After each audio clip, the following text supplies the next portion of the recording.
আসসালামু আলাইকুম ওয়া রাহমাতুল্লাহি ওয়া বারাকাতুহু। আলহামদুলিল্লাহি রাব্বিল আলামিন ওয়াসসালাতু ওয়াসসালামু আলা নবিয়িনা মুহাম্মদ ওয়া আলা আলিহি ওয়া সাহবিহি আজমাইন, আম্মা বাদ। সম্মানিত দ্বীনী ভাই বোনেরা, পৃথিবীর যে যেখানে অবস্থান করছেন, আপনাদেরকে স্বাগত জানাচ্ছি মদিনা মুনাওয়ারা থেকে। আমি শেখ সাদ ইবনে আব্দুর রশিদ। এই মুহূর্তে মসজিদ নববীর খুতবার বঙ্গানুবাদ শোনার জন্য। তারিখ হচ্ছে 15ই শাবান 1446 হিজরি, 14ই ফেব্রুয়ারি 2025 ইংরেজি। গতকালকের খুতবা ছিল, যেই খুতবার অনুবাদ আমি এখন শুরু করছি। বিষয়টা খুবই গুরুত্বপূর্ণ। বিষয় হলো ইস্তিগফারের গুরুত্ব ও ফজিলত। খতিব হচ্ছেন ফজিলতুল শেখ খালেদ বিন সুলাইমান আল মুহান্না হাফিজাহুল্লাহ। বিষয়টি অত্যন্ত গুরুত্বপূর্ণ যে ইস্তিগফারের গুরুত্ব ও ফজিলত। আলহামদুলিল্লাহ, সম্মানিত খতিব সাহেব তিনি বিষয়টিকে একটু ভিন্নভাবে কোরআন এবং সুন্নাহর মাধ্যমে, কোরআন এবং সুন্নাহ দিয়ে সুন্দর করে তিনি উপস্থাপন করেছেন। আমি ব্যক্তিগতভাবে অত্যন্ত উপকৃত হয়েছি যে ইস্তিগফার এই বিষয়টি খুব সহজ এবং অতি সামান্য কোনো ইবাদত নয়, বরং এ বিষয়টি অসাধারণ, অত্যন্ত গুরুত্বপূর্ণ, আল্লাহ তাআলার কাছে একটি প্রিয় ইবাদত। এর মাধ্যমে বান্দার মর্যাদা আল্লাহর কাছে অনেক অনেক ঊর্ধ্বে পৌঁছে যায়। আলহামদুলিল্লাহ, এজন্য ইস্তিগফার দুনিয়া ও আখিরাতের সফলতার মূল বিষয়। তাই এই বিষয়টি আমি প্রত্যেকটি দ্বীনী ভাই বোনদেরকে বলবো যে আপনারা মন দিয়ে শুনবার চেষ্টা করবেন। আর আমিও খুব স্পষ্ট ভাষায় বেশ কিছু পয়েন্টের মাধ্যমে আমি সেটাকে উপস্থাপন করবার চেষ্টা করব। আল্লাহ তাআলার কাছে আমি তৌফিক প্রার্থনা করছি। সম্মানিত খতিব সাহেব তিনি প্রথমেই একটি ভূমিকা পেশ করেছেন, যেখানে তিনি বলছেন যে আল্লাহ সুবহানাহু ওয়া তাআলা আদম আলাইহিস সালামকে সৃষ্টি করেছেন এবং তার স্ত্রীকেও সৃষ্টি করেছেন। এভাবে সৃষ্টি করেছেন যে তারা আল্লাহ রাব্বুল আলামিনকে তাদের রব হিসেবে, সৃষ্টিকর্তা হিসেবে, একমাত্র তাদের ইলাহ হিসেবে, মাবুদ হিসেবে তারা বুঝতে পেরেছে। এরকম আল্লাহর পরিচয় এর উপর তাদেরকে আল্লাহ তাআলা সৃষ্টি করেছেন। পাশাপাশি তারা আল্লাহ তাআলাকে পরিপূর্ণভাবে আল্লাহর সামনে বিনয়ের সাথে পরিপূর্ণভাবে আল্লাহ তাআলাকে তারা ভালোবাসবেন, সম্মান করবেন। এভাবে আল্লাহ তাআলা তাদেরকে সৃষ্টি করেছেন এবং আল্লাহ তাআলা তাদেরকে সৃষ্টি করেছেন এবং তাদের যে বংশধর আছে তাদেরকে আল্লাহ তাআলা দায়িত্ব দিয়েছেন এবং পরীক্ষা করছেন আদেশ এবং নিষেধ দিয়ে, কল্যাণ এবং অকল্যাণ দিয়ে। এই যে পরীক্ষা, এজন্য দেখা যায় মানব জাতির মধ্যে আলহামদুলিল্লাহ তাদের মধ্যে ভালো কাজ করার প্রবণতা আছে, মন্দ কাজ করবারও কিন্তু আকর্ষণ আছে। এটা হচ্ছে মানব জাতির চরিত্র। তাই দেখা যায় তাদের মধ্যে কল্যাণের এবং ভালোর, সৎ কাজ করার ব্যাপক আকর্ষণ রয়েছে। পাশাপাশি অপরাধে, অন্যায়ে, অনিষ্টতায় লিপ্ত হওয়ারও কিন্তু আকর্ষণ রয়েছে। তাই আনুগত্যের প্রতি যেমন তাদের একটি অগ্রগতি আছে, আবার পাপ থেকেও তারা কিন্তু পিছনে নয়। এজন্য ভালো মন্দ উভয়টি তাদের মধ্যে পাওয়া যায়। তো এই যে তাদের মধ্যে পাপ, পঙ্কিলতা এবং ত্রুটি, এই জন্যই তাদের ক্ষমা প্রার্থনা করতে হবে। কার কাছে? আল্লাহর কাছে। কেন? আল্লাহ তাআলা তিনি তার পরিচয় দিয়েছেন, তিনি হচ্ছেন অত্যন্ত দয়ালু, বান্দাদের প্রতি তিনি রহমান, তিনি হচ্ছেন অনুগ্রহশীল, ক্ষমাশীল, তিনি তওবা কবুলকারী, সহনশীল। এজন্য তিনি লিখে দিয়েছেন, এই সৃষ্টি জগতের জন্য তিনি লিখে দিয়েছেন তার আরশের উপরে, ইন্না রহমাতি তাগাল্লাবা গদাবি, যে আমার রহমত আমার ক্রোধের উপর বিজয় লাভ করবে, অগ্রগামী হবে, বিজয় লাভ করবে আমার রহমত, এটা ক্রোধের উপর। সুবহানাল্লাহ। এজন্যই যেহেতু আল্লাহ তাআলা নিজের পরিচয় দিয়েছেন তিনি ক্ষমাশীল, তিনি গফুর, তিনি অধিক ক্ষমাশীল, তিনি বান্দাদের পাপগুলোকে মোচনকারী। এজন্য তিনি পছন্দ করেন বান্দারা যেন আল্লাহর কাছে তওবা করে। তো এখন বিষয়টা হচ্ছে যে বান্দারা যে পাপ করে, অন্যায় করে, এই অন্যায়গুলোকে আল্লাহ তাআলা ক্ষমা করে দেন। কিভাবে? সেটাকে তিনি গোপন করেন, যাতে করে দুনিয়াতে আখিরাতে সেটাকে প্রকাশ না করে দেন। সেটাকে তিনি মুছে দেন, শাস্তি যাতে করে তাদেরকে না দেন এভাবে তিনি ক্ষমা করে দেন। তবে এই ক্ষমাটা ততক্ষণ পর্যন্ত বান্দা পায় যদি শিরিক এবং কুফর না করে। শিরিক এবং কুফর যদি হয়ে যায় তাহলে অবশ্যই সেটার জন্য বান্দাকে কঠোরভাবে, শক্তিশালীভাবে, একাগ্র চিত্তে তওবা করতে হবে। তখন আল্লাহ তাআলা তাদের সব গুনাহগুলো মাফ করে দিবেন। তো বিষয়টা হচ্ছে যে আল্লাহ তাআলা ক্ষমাশীল। আল্লাহ তাআলা বান্দাদের গুনাহকে তিনি গোপন করেন, মুছে দেন। এজন্য বান্দাদেরকে অবশ্যই আল্লাহর কাছে ক্ষমা চাইতে হবে। বান্দাদের মধ্যে ত্রুটি আছে, পাপের প্রতি আকর্ষণ আছে, পাপ পঙ্কিলতার মধ্যেই অনেক ক্ষেত্রে তারা লিপ্ত হয়ে যায়। এজন্য এইটা থেকে মুক্তি পাওয়ার একমাত্র পথ হচ্ছে আল্লাহর কাছে ক্ষমা প্রার্থনা করা, আর তিনি হচ্ছেন ক্ষমাশীল। আলহামদুলিল্লাহ। সম্মানিত খতিব সাহেব তিনি একটি আয়াত নিয়ে এসেছেন কোরআনুল কারীমের সূরাতুন নিসার 48 নম্বর আয়াত, যেখানে আল্লাহ তাআলা বলছেন, ইন্নাল্লাহা লা ইয়াগফিরু আইয়ুশরাকা বিহি ওয়া ইয়াগফিরু মা দুনা যালিকা লিমান ইয়াশা। আল্লাহ রাব্বুল আলামিন ক্ষমা করবেন না যে বান্দা আল্লাহর সাথে শিরিক করবে। অন্য যে কোনো গুনাহকে তিনি চাইলে ক্ষমা করতে পারেন, এই যে তার চাওয়া। তো এখন কোন গুনাহকে ক্ষমা করবেন, কোন বান্দাকে তিনি ক্ষমা করবেন? সব গুনাহই ক্ষমা করবেন। কোন বান্দাকে ক্ষমা করবেন? যেই বান্দা আল্লাহর কাছে ইস্তিগফার করবে। আল ইস্তিগফার এর অর্থ কি? ক্ষমা প্রার্থনা করা। যেই বান্দা আল্লাহর কাছে ক্ষমা চাইবে সেই বান্দাকে আল্লাহ তাআলা মাফ করে দিবেন।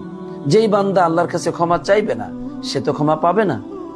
তাই সম্মানিত খতিব সাহেব এবার তিনি তার মূল বক্তব্যে প্রবেশ করলেন এভাবে যে এই যে ইস্তিগফার, এটা হচ্ছে ক্ষমা পাওয়ার সবচেয়ে গুরুত্বপূর্ণ, সবচেয়ে বড় মূল কারণ হচ্ছে, মূল ভিত্তি হচ্ছে এই আল্লাহর কাছে ইস্তিগফার করা, ক্ষমা প্রার্থনা করা। এজন্য আল্লাহ সুবহানাহু ওয়া তাআলা বিশ্বনবী মুহাম্মদ সাল্লাল্লাহু আলাইহি ওয়াসাল্লাম রাহমাতুল লিল আলামিনকে আদেশ করেছেন তিনি যেন তার উম্মতকে আদেশ করেন এই ক্ষমা প্রার্থনার জন্য। তাই দেখা যায় যে আয়াতের মধ্যে আল্লাহ সুবহানাহু ওয়া তাআলা লা ইলাহা ইল্লাল্লাহ এই ব্যাপারে জ্ঞানার্জন করতে বলেছেন, এরপরে বলেছেন তুমি ক্ষমা প্রার্থনা করো তোমার জন্য এবং তোমার উম্মতের জন্য ক্ষমা চাও। কেন বলেছেন?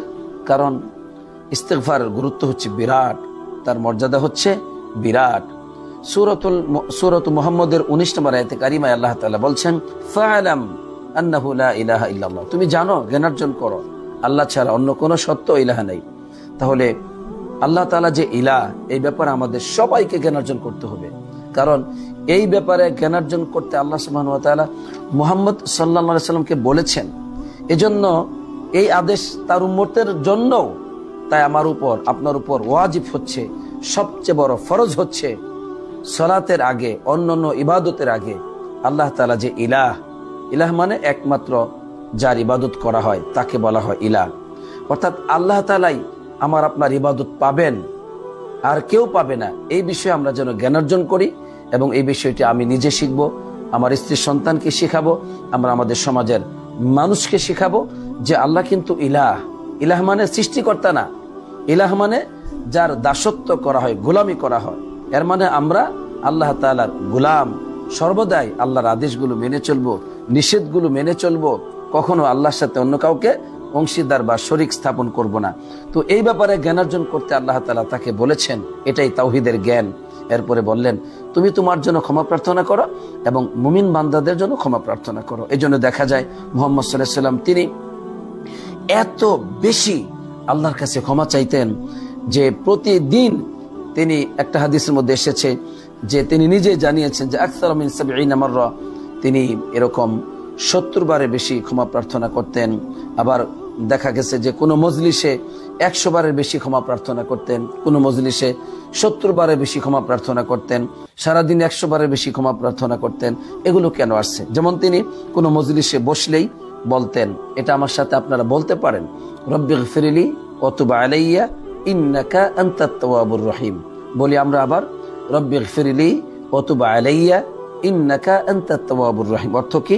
হে আমার রব, আপনি আমাকে ক্ষমা করুন, ওয়া তুব আলাইয়া, আপনি আমার তওবা কবুল করুন, ইন্নাকা আনতাত তাওয়াবুর রহিম, নিঃসন্দেহে আপনি তওবা কবুলকারী এবং আপনি ক্ষমাশীল। এইভাবে রাসূলুল্লাহ সাল্লাল্লাহু আলাইহি ওয়াসাল্লাম কোনো মজলিসে বসে সেই মজলিস থেকে ওঠার আগেই এরকম তিনি 100 বার এই ইস্তিগফারের এই দোয়াটি পাঠ করতেন। তাহলে দেখুন যে তিনি এত বেশি ক্ষমা প্রার্থনা করতেন। কারণটা কি? কারণ আল্লাহ তাআলা তাকে আদেশ করেছেন, এটা তার উপর আল্লাহ তাআলা অবধারিত করে দিয়েছেন যে তুমি অবশ্যই আল্লাহর কাছে ক্ষমা চাইবে। তবে তার আগে আল্লাহ যে ইলাহ, কার কাছে ক্ষমা প্রার্থনা করবেন? আল্লাহ যে ইলাহ, এই ইলাহটা আপনাকে ভালোভাবে জানতে হবে। আল্লাহ তাআলা আমাদের সবাইকে ইলাহকে বেশি করে বুঝবার, জানবার তৌফিক দান করুক, আমিন। এবার আসুন, এটা হলো প্রথম পয়েন্ট যে ইস্তিগফার এটা হচ্ছে ক্ষমা পাওয়ার সবচেয়ে বড় মাধ্যম। আলহামদুলিল্লাহ। তাই আসুন আমরা বেশি বেশি বলবো রব্বিগফিরলি ওয়া তুব আলাইয়া ইন্নাকা আনতাত তাওয়াবুর রহিম। এটা আপনি এখন মুখে জারি করে ফেলেন, সবসময় বলবার চেষ্টা করুন, অভ্যাসে পরিণত করুন। আল্লাহ সেই তৌফিক দান করুক, আমিন। এই হলো প্রথম পয়েন্ট। 8টা পয়েন্টে আমি আলোচনা শেষ করবো ইনশাআল্লাহ। দ্বিতীয় নম্বর পয়েন্ট হচ্ছে এই যে ইস্তিগফারের বিশাল গুরুত্ব এবং মর্যাদা থাকার কারণে আল্লাহ সুবহানাহু ওয়া তাআলা ফেরেশতাদেরকে আদেশ করেছেন, তাদেরকে আল্লাহ তাআলা মানে তাদের মধ্যে এই জ্ঞান আল্লাহ নাজিল করেছেন যে তারা যেন মুমিন বান্দাদের জন্য আল্লাহর কাছে ক্ষমা চায়, এবং তারা চেয়েছেন। সূরাতুল গাফির এর 7 নম্বর আয়াতে কারিমায় আল্লাহ তাআলা ফেরেশতাগণ পৃথিবীর মুমিন বান্দাদের জন্য ক্ষমা চান সর্বদাই, এই বিষয়টি উল্লেখ করেছেন। যেমন আল্লাহ তাআলা বলছেন, আল্লাযীনা ইয়াহমিলুনাল আরশা ওয়া মান হাওলাহু ইউসাব্বিহুনা বিহামদি রাব্বিহিম ওয়া ইউমিনুনা বিহি ওয়া ইস্তাগফিরুনা লিল্লাযীনা আমানু। যারা আল্লাহ রাব্বুল আলামিনের আরশকে বহন করে আছেন ফেরেশতাগণ, এবং ওই আরশের চার পার্শ্বে যারা আছেন সকলেই আল্লাহ তাআলার মহিমা, গুণগান, গুণকীর্তন, প্রশংসা, পবিত্রতা ঘোষণা করেন, এবং তারা আল্লাহর প্রতি ঈমান রাখেন। আর কি করেন? ওয়াস্তাগফিরুনা লিল্লাযীনা আমানু। যারা ঈমানদার তাদের জন্য তারা আল্লাহ তাআলার কাছে ক্ষমা প্রার্থনা করেন। আলহামদুলিল্লাহ। তাহলে দেখুন আল্লাহ তাআলা মুহাম্মদ সাল্লাল্লাহু আলাইহি ওয়াসাল্লামকে বলছেন, তুমি তোমার জন্য এবং তোমার মুমিন যে উম্মতরা আছেন তাদের জন্য তুমি ক্ষমা চাও। আবার এখানে আল্লাহ তাআলা ফেরেশতাদেরকে বলেছেন যে মুমিন বান্দাদের জন্য তোমরা আল্লাহর কাছে ক্ষমা চাও। ফেরেশতাগণ সেটা করেছেন, আলহামদুলিল্লাহ। এর জন্য ফেরেশতাগণ আল্লাহর কাছে মুমিন বান্দাদের জন্য ক্ষমা চান, বিষয়টা কিন্তু অনেক গুরুত্বপূর্ণ মুমিন বান্দাদের জন্য। এখন আমরা যারা ঈমান এনেছি আমাদের ক্ষমা চাওয়া উচিত নয়? অবশ্যই উচিত। দেখেন আরেকটি হাদিস, এই হাদিসের উপর তো আমরা অধিকাংশ মানুষ আমল করি না। সেটা কি? বিশুদ্ধ হাদিসে এসেছে যে আল্লাহ নবী সাল্লাল্লাহু আলাইহি ওয়াসাল্লাম বলছেন যে ওয়াল মালাইকাতু ইউসাল্লুনা আলা আহাদিকুম মাদামা ফি মাজলিসিহি আল্লাযী সাল্লা ফিহি। একজন মুসল্লি যেই জায়গাতে তিনি সালাত আদায় করেছেন ওই জায়গায় যতক্ষণ পর্যন্ত তিনি বসে থাকেন ততক্ষণ পর্যন্ত ফেরেশতাগণ ওই মুসল্লির জন্য ক্ষমা প্রার্থনা করতে থাকেন। কি বলেন? বলেন আল্লাহুম্মা আরহামহু, আল্লাহ তোমার এই বান্দাটিকে তুমি দয়া করো। আল্লাহুম্মা আগফির লাহু, হে আল্লাহ এই বান্দাকে তুমি ক্ষমা করে দাও। আল্লাহুম্মা তুব আলাইহি, তার তওবাকে তুমি কবুল করো। সুবহানাল্লাহ। কোরআনের এই আয়াত এবং এই হাদিস থেকে আমরা জানলাম যে মুমিন বান্দাদের জন্য ফেরেশতাগণ ক্ষমা প্রার্থনা করেন। কাদের জন্য? মুমিন বান্দা যারা আল্লাহকে ইলাহ হিসেবে গ্রহণ করেছে, একমাত্র সত্য মাবুদ রূপে গ্রহণ করেছে, যারা আল্লাহর ইবাদত করে তাদের জন্য। এখানে কিন্তু মুসল্লিদের জন্য ক্ষমা চান, এর মানে বেঈমানদের জন্য না। বেনামাজি মুসলমান আছেন আমাদের সমাজে, আপনার পরিবারও থাকতে পারে। এই বেনামাজি, এই সমস্ত যারা কাফেরদের চরিত্র রাখে, মুশরিকদের চরিত্র রাখে, কারণ নামাজ যারা একবারই পড়ে না তারা নিঃসন্দেহে কাফের, নামাজ যারা একবারই পড়ে না নিঃসন্দেহে তারা মুশরিক। এই মুশরিক এবং কাফেরদের জন্য কিন্তু মানে ক্ষমা প্রার্থনা ফেরেশতাগণ করেন না। কাদের জন্য ক্ষমা চান? দেখেন এই যে নামাজি মানুষের জন্য ক্ষমা চান।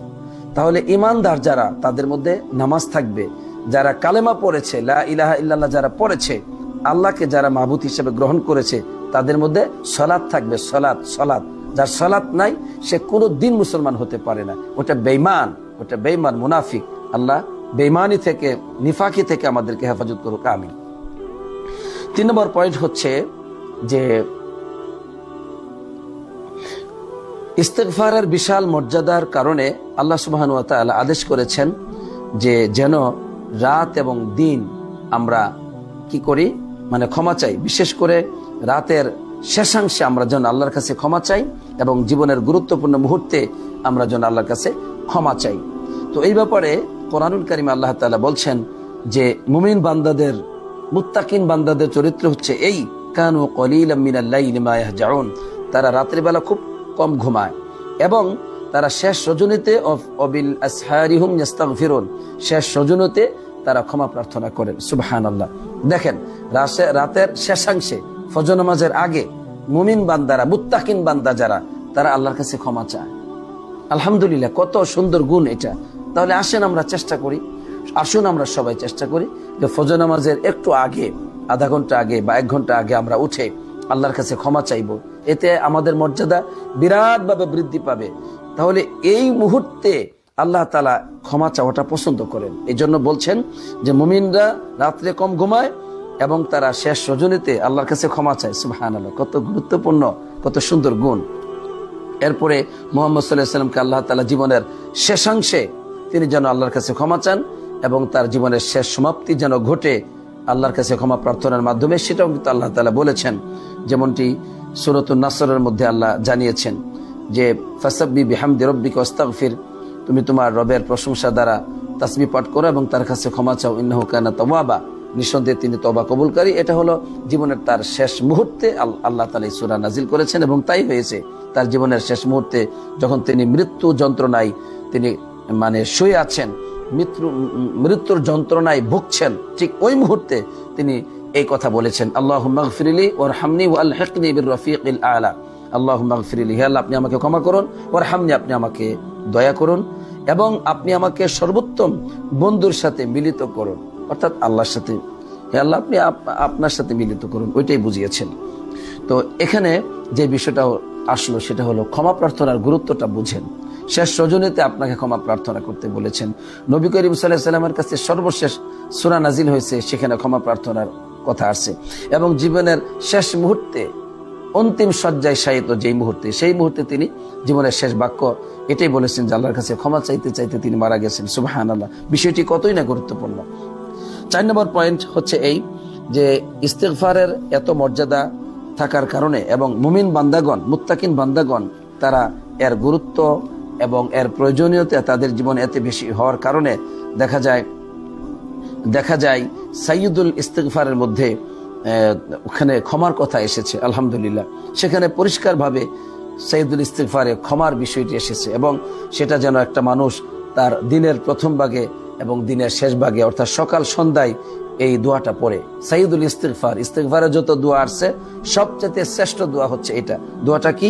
আল্লাহুম্মা আনতা রাব্বি লা ইলাহা ইল্লা আনতা খালাকতানি ওয়া আনা আবদুকা ওয়া আনা আলা আহদিকা ওয়া ওয়া'দিকা মাস্তাতা'তু আউযু বিকা মিন শাররি মা সানা'তু আবু'ু লাকা বিনি'মাতিকা আলাইয়া ওয়া আবু'ু বিযামবি ফাগফিরলি ফাইন্নাহু লা ইয়াগফিরুয যুনুবা ইল্লা আনতা।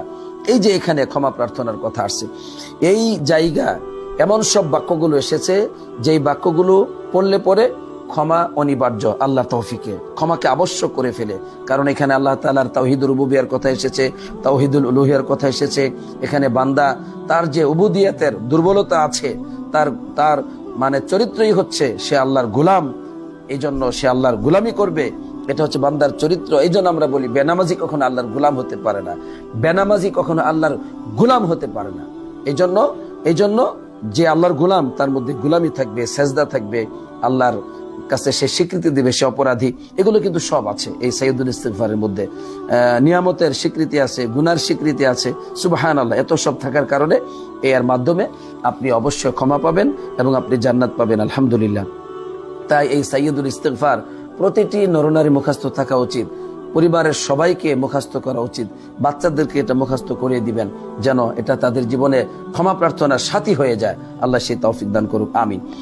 তো সাইয়্যিদুল ইস্তিগফারের পরে আবু বকর রাদিয়াল্লাহু তাআলা আনহু নবীজির কাছে চেয়েছিলেন যে আপনি আমাকে এমনটা দোয়া শিখিয়ে দেন যেটা আমি নামাজের মধ্যে পড়বো, আল্লাহর কাছে ক্ষমা চাইবো। তখন নবী করিম সাল্লাল্লাহু আলাইহি ওয়াসাল্লাম এই দোয়ায়ে মাসুরা যেটা আমরা বলি নামাজের মধ্যে আমরা পড়ি, সেই দোয়াটা কি?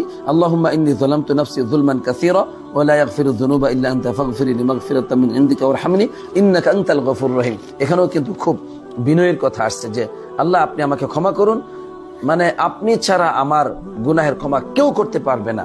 তো এই দোয়াটা পড়লেও কিন্তু ক্ষমা হয়ে যায়। আলহামদুলিল্লাহ। সুতরাং ইস্তিগফারের গুরুত্ব হচ্ছে বিরাট, মর্যাদা হচ্ছে বিরাট। আল্লাহ তাআলা আমাদের সবাইকে বেশি বেশি ইস্তিগফার পাঠ করার তৌফিক দান করুক, আমিন। যে কোনো গুনাহ হবে আপনি অবশ্যই এই যে সাইয়্যিদুল ইস্তিগফার এবং আল্লাহুম্মা আনতা রাব্বি দোয়ার মধ্যে, নামাজের মধ্যে যেটা আমরা পড়ি যে যেটা আবু বকর রাদিয়াল্লাহু তাআলা পাঠ করতেন, আল্লাহুম্মা ইন্নী যালামতু নাফসি যুলমান কাসীরা, এটা আমরা সবাই পড়ি, এটা আমরা বেশি বেশি পড়ব, নামাজের ভিতরে বাহিরেও পড়তে পারবো, কোনো সমস্যা নেই। 5 নম্বর পয়েন্ট হচ্ছে যে ইস্তিগফারের গুরুত্ব এবং মর্যাদা অধিক হওয়ার কারণে এবং বান্দার প্রয়োজন ইস্তিগফারের দিকে বেশি হওয়ার কারণে আল্লাহ নির্দেশ করেছেন যে তুমি পড়ো রব্বিগফির ওয়ারহাম, হে আল্লাহ আপনি আমাকে ক্ষমা করুন এবং আপনি আমাকে দয়া করুন। দেখেন এখানে দুটো বিষয়, যে আপনি আমাকে ক্ষমা করুন এবং আপনি আমাকে দয়া করুন কেন আসছে কোরআনুল কারিমে, কেন আল্লাহ এটা আমাদেরকে আদেশ করেছেন? কারণ বান্দারা যখন ইবাদত করবে তখন কিন্তু বান্দাদের অবস্থা হচ্ছে এই, তারা চাইবে তাদের ওই ইবাদতটা যেন আল্লাহ কবুল করেন। পাশাপাশি বান্দাদের এই ভয় থাকতে হবে যে ইবাদতটা সে পরিপূর্ণ করতে পারে নাই, এই জন্য বান্দাকে অবশ্যই আল্লাহর কাছে ক্ষমা চাইতে হবে। আলহামদুলিল্লাহ, তাহলে বান্দার ইবাদতের মধ্যে যে ত্রুটিটা আছে সেটা আল্লাহ ক্ষমা করে দিয়ে বান্দার ইবাদতটাকে আল্লাহ কবুল করবেন। তাহলে বোঝা গেল আমি আপনি যত ইবাদত করি না কেন, এরপরেও সেই ইবাদতটা আল্লাহ যেন কবুল করেন, এটা আমরা চাই। পাশাপাশি ওই ইবাদত যত ভালোভাবেই করি না কেন সেখানে কিন্তু ত্রুটি থেকেই যায়, তাই আমাদেরকে ইবাদতের পরে ক্ষমা প্রার্থনা করতে বলা হয়েছে। তাই দেখা যায় আমরা নামাজের পরে বলি না আস্তাগফিরুল্লাহ আস্তাগফিরুল্লাহ আস্তাগফিরুল্লাহ, বলি কিনা? এটা কিন্তু এই কারণেই যে আমি যে সালাতটা আদায় করলাম এটা পরিপূর্ণভাবে হয়তো বা আদায় হয় নাই, ত্রুটিমুক্তভাবে আদায় হয় নাই, যেভাবে আল্লাহ চেয়েছেন সেইভাবে কি আমরা করতে পারি না। এই কারণেই এই দুর্বলতা আল্লাহ যেন ক্ষমা করে দেন, ত্রুটি ক্ষমা করে দিয়ে ইবাদতটা যেন কবুল করেন, এই কারণে ইস্তিগফার পাঠ করতে হয়। তাই নবীজি দেখা যায় নামাজের পরে তিনি এভাবে 3 বার ইস্তিগফার পাঠ করেছেন। এটা অনেক গুরুত্বপূর্ণ একটি ইবাদত। আলহামদুলিল্লাহ, যে ইবাদতের পরেও আমরা যে কোনো ইবাদতের পরে আমরা ক্ষমা চাইবো আল্লাহর কাছে, যে কোনো ইবাদত, কারণ আল্লাহ যেন ইবাদতটা কবুল করেন। তো এখন আল্লাহ তাআলা ইস্তিগফার পড়ার পর এরপরে ওরহাম, আল্লাহ আপনি আমাকে দয়া করুন, এটা কেন বলেছেন? কারণটা হচ্ছে এই যে এটার কারণটা হলো এই যে ওই যে আপনি যে গুনাহগার, আপনি যে পাপী, এই জন্য আল্লাহর কাছে ক্ষমা চাইবেন এবং আল্লাহ তাআলার হক আদায় করার ক্ষেত্রে আপনার যে ত্রুটি, এই কারণে আপনি এটা প্রকাশ করবেন। তাই আমাদেরকে ক্ষমাও চাইতে হবে, আল্লাহর কাছে দয়াও চাইতে হবে। এই জন্য 6 নম্বর পয়েন্ট আমরা পাচ্ছি যে আল্লাহ তাআলার দুটো গুণ আছে, একটা গুণ হলো ক্ষমা করা, আর একটি গুণ হচ্ছে দয়া করা। ক্ষমা এবং দয়া, তো ক্ষমা এবং দয়া এই দুটো গুণ কোরআনুল কারিমে বহু জায়গায় প্রায় 70টি আয়াতের মধ্যে আল্লাহ তাআলা ক্ষমা গফুরের পাশাপাশি রহিম নিয়ে এসেছেন, ক্ষমা গুণ এর পাশাপাশি দয়া এই গুণটি নিয়ে এসেছেন। কেন? কারণটা হচ্ছে যে আলহামদুলিল্লাহ একজন বান্দা যখন সে আল্লাহর কাছে ক্ষমা চাইবে তখন কিন্তু সে আল্লাহ তাআলার রহমত পাওয়ার খুব নিকটবর্তী। আলহামদুলিল্লাহ, এজন্য ক্ষমা চাইলে আপনি রহমত এমনি পাবেন।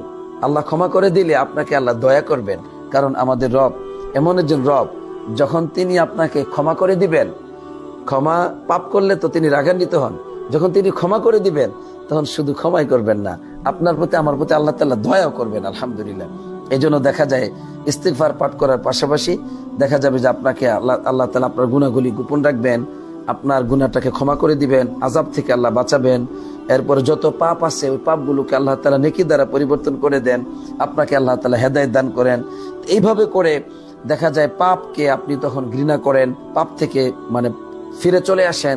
এগুলো কেন হয়? কারণ যখন আপনি ক্ষমা চাইলেন ঠিক তখন এই সমস্ত নিয়ামতগুলো সাথে সাথে আল্লাহ তাআলা দয়া করে আপনাকে আমাকে দান করতেছেন।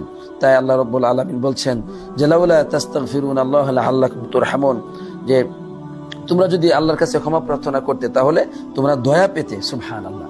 সুতরাং আমরা খুব বেশি যদি দয়া পেতে চাই, আল্লাহর পক্ষ থেকে রহমত পেতে চাই, তাহলে আমরা কি করব বলুন তো? আমরা বেশি বেশি আল্লাহর কাছে ক্ষমা চাইবো।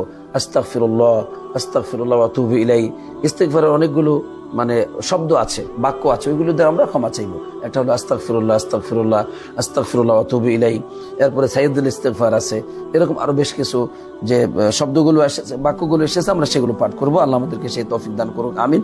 এই হলো 6 নম্বর পয়েন্ট। 7 নম্বর পয়েন্ট হচ্ছে 2য় নম্বর খুতবায় আমরা চলে আসলাম। তিনি বলছেন, সম্মানিত খতিব সাহেব, হে আল্লাহর বান্দারা, সবচাইতে মহা সওয়াব হয় ইস্তিগফার পাঠ করলে, এবং এটা হচ্ছে অনেক বড় একটি ইবাদত। এর মাধ্যমে বান্দা বিরাট ধরনের সওয়াব পায়, তার আযাব দূর হয়ে যায়। সুবহানাল্লাহ। এবং আল্লাহ রাব্বুল আলামিন এর আযাব থেকে বান্দার কোনো রাস্তা নাই, একমাত্র ক্ষমা চাওয়া ব্যতীত, এবং বান্দার জীবনে গুনার অনিষ্টতা থেকে মুক্তি পাওয়ার আর কোনো পথ নাই একমাত্র আল্লাহর কাছে ক্ষমা চাওয়া ব্যতীত।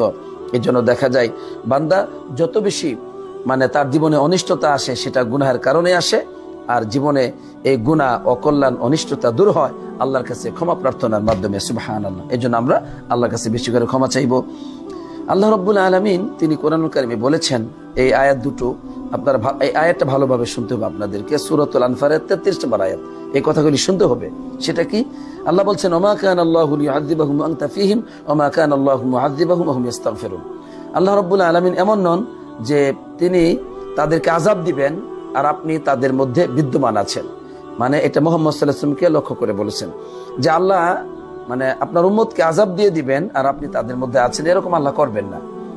আরেকটা কি? ওমা কানা আল্লাহু মুআযিবাহুম ওয়া হুম ইস্তাগফিরুন। আল্লাহ তাআলা এমন নন যে বান্দারা ক্ষমা চাইতে থাকবে আর আল্লাহ তাদেরকে আযাব দিবেন।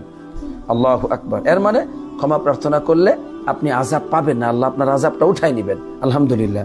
আর নবীজি থাকলেও আল্লাহ আযাব দিতেন না, বড় বড় আযাব দিয়ে ধ্বংস করে দিয়েছেন আল্লাহ তাআলা অনেক নবীদের উম্মতকে। এটা আল্লাহ তাআলা নবীজির উম্মতকে করেন নাই সাল্লাল্লাহু আলাইহি ওয়াসাল্লামের। ইবনে আব্বাস রাদিয়াল্লাহু তাআলা আনহু এই আয়াতের ব্যাপারে বলেছেন যে এই আয়াতের মধ্যে বা এই উম্মতের মধ্যে দুটো আমান ছিল, নিরাপত্তা ছিল।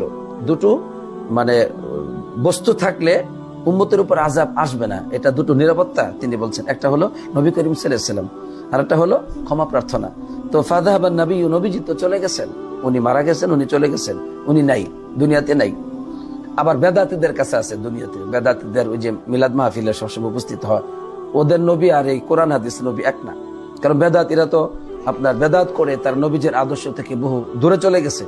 এই জন্য ওদের নবী, বেদাতীদের নবী জীবিত আছে, সব জায়গায় ঘোরাফেরা করে, তাদের বাড়িতে যায়, তাদের সাথে মুসাফা করে, তারা মদিনায় কবরে আসলেও তারা মুসাফা করে। তো এগুলো হলো বেদাতীদের নবী। আর আল্লাহর নবী, যেটা আল্লাহ তাআলা যেই নবী পাঠিয়েছেন, ওই নবীর মধ্যে এই চরিত্র এটা নাই। বরং উনি দুনিয়া থেকে চলে গেছেন, আলহামদুলিল্লাহ, উনি কবরে শুয়ে আছেন। আর ওয়াবাকিয়াল ইস্তিগফার, ক্ষমা প্রার্থনা অবশিষ্ট আছে। তাহলে নবীজি সাল্লাল্লাহু আলাইহি ওয়াসাল্লাম চলে গেছেন দুনিয়া থেকে, ওয়াবাকিয়াল ইস্তিগফার, ক্ষমা প্রার্থনা বাকি আছে। এর আপনি যদি আমি ক্ষমা চাই, আল্লাহ আমাদেরকে আযাব দিবেন না ভাই। আমি সবাইকে বলতে চাই, যাদের জীবনে অনেক বেশি গুনাহ হয়ে গেছে, আপনি আল্লাহর কাছে ক্ষমা চান বেশি করে, আপনাকে আল্লাহ আযাব দিবেন না। আপনি হেদায়েতের পথে চলে আসেন। আমি অনেককেই বলবো যে আপনারা যারা গুনাহ করতে করতে জীবন অন্ধকার হয়ে গেছে, এখন আর বাঁচার কোনো পথ দেখতে পাচ্ছেন না, আমি তারপর আপনাকে বলবো আল্লাহর কাছে ক্ষমা চাইতে থাকেন, তওবা করতে থাকেন। দেখেন আপনার গুনাহগুলো যখন আল্লাহ ক্ষমা করে দিবেন, তখন আপনাকে আল্লাহ দয়া করবেন। কারণ তিনি রহমান রহিম, দয়া করে আপনার জীবনটাকে সুন্দর করে আবার সাজিয়ে দিবেন। আলহামদুলিল্লাহ, আল্লাহ সেই তৌফিক দান করুক, আমিন। এই হলো 7 নম্বর পয়েন্ট, যে ক্ষমা চাইলে বিশাল সওয়াব আছে। আলহামদুলিল্লাহ, এটা অনেক বড় ইবাদত। 8 নম্বর হচ্ছে ক্ষমা প্রার্থনার মাধ্যমে আপনার আমার জীবনে বহু বরকত আল্লাহ নাজিল করবেন। কারণ পাপের মাধ্যমে যেমন ধ্বংস অবতীর্ণ হয় আমাদের জীবনের উপর, ঠিক গুনার মাধ্যমে যেমন জীবনে ধ্বংস আযাব এগুলো চলে আসে, ঠিক ক্ষমা প্রার্থনার মাধ্যমে জীবনে মুক্তি চলে আসবে। আলহামদুলিল্লাহ, বরকত চলে আসবে। তাই আমাদের উচিত আল্লাহর কাছে বেশি বেশি ক্ষমা চাওয়া। সম্মানিত খতিব সাহেব তিনি সূরাতুন নূহের 10, 11, 12 নম্বর আয়াত তেলাওয়াত করে আমাদেরকে তিনি জানিয়েছেন নূহ আলাইহিস সালামের ঘটনা। ওইটা আমাদের জন্য বলছেন। নূহ আলাইহিস সালাম বলছেন, ফাকুলতু আস্তাগফিরু রাব্বাকুম, আমি আমার কওমকে বলেছি যে তোমরা তোমাদের রবের কাছে ক্ষমা চাও। ইন্নাহু কানা গফফারা, তিনি ক্ষমাশীল। ইউরসিলিস সামাআ আলাইকুম মিদরারা, তাহলে আল্লাহ তাআলা তোমাদের উপর এরকম বৃষ্টি অবতীর্ণ করবেন, বৃষ্টি দিবেন। তো বৃষ্টির মধ্যে তো বরকত থাকে, আলহামদুলিল্লাহ। আবার ওয়াইমদিদুকুম বিআমওয়ালি ওয়া বানিন, তোমাদেরকে আল্লাহ ধন সম্পত্তি সন্তানাদি দিয়ে সাহায্য করবেন। ওয়াজআল লাকুম জান্নাত, তোমাদের জন্য আল্লাহ তাআলা বাগান সৃষ্টি করে দিবেন। ওয়াজআল লাকুম আনহারা, তোমাদের জন্য আল্লাহ তাআলা এইভাবে নহর সৃষ্টি করে দিবেন। সুবহানাল্লাহ। তাহলে ক্ষমা প্রার্থনা করলে আমাদের জীবনে বিভিন্নভাবে রহমত বরকত দিয়ে আল্লাহ তাআলা পরিপূর্ণ করে দিবেন। আলহামদুলিল্লাহ, আলহামদুলিল্লাহ। সুতরাং কেমন বুঝলেন আজকের খুতবা থেকে যে ক্ষমা প্রার্থনা এটা হচ্ছে অনেক বড় একটি ইবাদত, আল্লাহর কাছে প্রিয় একটি ইবাদত। এই ইবাদত করতে আল্লাহ তাআলা আল্লাহ নবীকে আদেশ করেছেন, ফেরেশতাগণকে আদেশ করেছেন তোমরা মুমিনদের জন্য ক্ষমা চাও। এখন কোরআনে আল্লাহ তাআলা আমাদেরকে আদেশ করেছেন আমরা যেন আল্লাহর কাছে ক্ষমা চাই। এই ক্ষমা চাইলেই আমাদের জীবন সুন্দর হবে, সুখময় হবে।